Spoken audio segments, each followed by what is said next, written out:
was raised with a mother who's an artist. I've always enjoyed. Okay, my inspiration, my blood project. Today we're going to be making this fabulous recipe box, family recipes, so you can personalize it however you wish. I made this one with my day-by-day collection, and I mixed it with my baking line. So first off, we're going to take one of these wonderful bead boxes. So this is the Sam recipe box, and we are going to go ahead and we're going to ink the edges of the box. Alright, the next step, we're going to go ahead and cover the box with the baking line papers. I splotched a little bit of flour over the top of a photograph of them, and then in the sun I let the chocolate chips melt just a little bit before I took a photograph of the paper. We're going to take this paper and cut it down to size so it fits on the box. I've got a strip here that we're going to just go ahead and use a glue stick.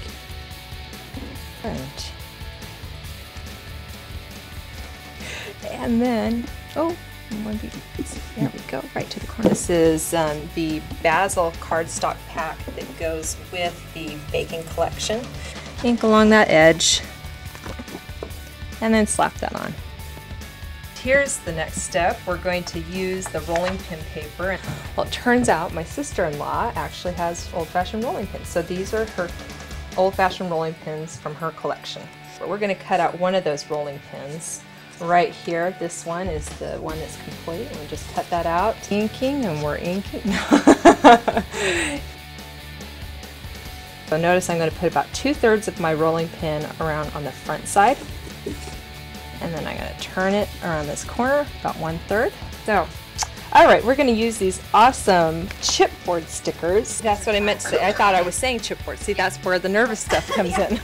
I'm saying cardstock. No. It has this dimension that pops off your project, really gives it that distinction. Just move that over.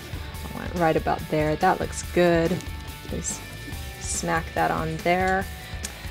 This ribbon is great for wrapping around jam jars or, you know, whatever you're making. This one on the bottom this time. My finished project has it on the top, but I just want to show that you can do it. Just cluster any way you like to. This is the day-by-day collection. Die cut some flowers and layer them with the brown paper from that line and a little felt circle from the Creative Cafe. And it makes just a cute little flower. Oh, getting away from me. There we go. I like to start at the back of the box and just put a little bead of glue along that back edge of the ribbon there. There we go. Really a detailed artist like that. See how nicely that just breaks up the space there, gives a little bit of a punch.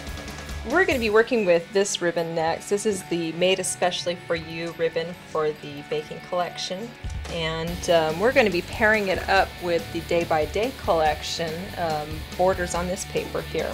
A top piece of this and a bottom piece, and sandwich that ribbon in between, and now it looks like a really wide ribbon. Isn't that gorgeous?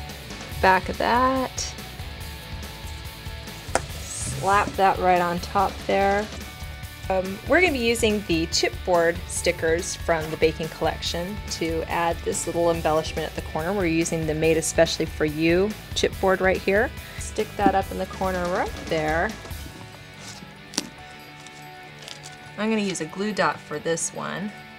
And I guess I don't want to really cover up my words. That looks good right there. Okay. We're going to be using the day-by-day punch-out chipboard letters, and these are great because you get a couple of each letter. You get several of the vowels. I'm going to write family recipes on the box here. Alright, so it's on the top of this box here. I'll wipe that up. There we go. Okay, another one. Really? Alright, next we're going to be making this really cute drawer pull that will go right on the front, and this is not a drawer, but these are designed for drawers. So the screw in here is a little bit longer than what you're going to want to be using. So check out your local hardware store and just get the right size screw, just something little to go in there. Next we're going to punch a circle out of the brown cardstock here. How you've got more of the leaf pattern behind there. Okay. We're going to punch a little red flower just like we did on the top of the box and the front of the box. I'm going to add it to the epoxy sticker that comes with these drawer pulls. Okay, now we're going to punch through all of that with the crocodile. Let's see if we can center on there where that is. And we're going to be adding a brad in the center there. That's why I'm punching this hole. We'll take our brad and we will take one of these cute little felt circles from the Creative Cafe collection. Just plop that right on top of our brad. And it makes the cutest little flower. Some craft glue right in the center of our drawer pull here. And make that stick in there. And smooth that down. There you go. The next thing we're going to have to do is perform surgery on our box here. We're going to punch a hole and just punch right through. And we're going to make that hole bigger. Either do this with scissors and just kind of do some sort of twirly type motion. And then we're going to add this cute little element to the front of our box.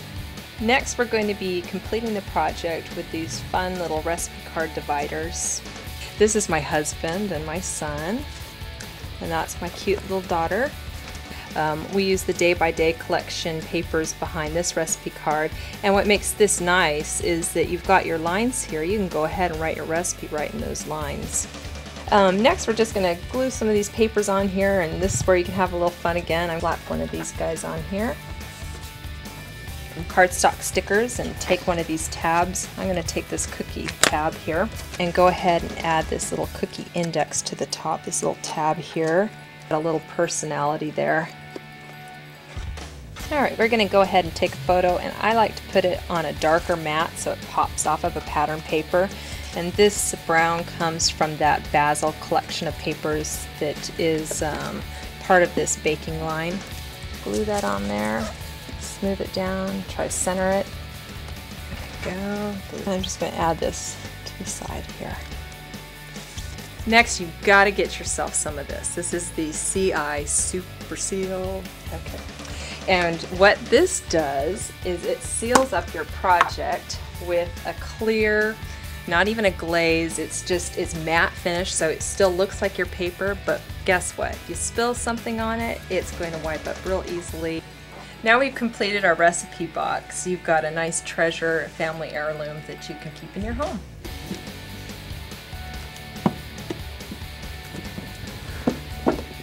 Goodbye!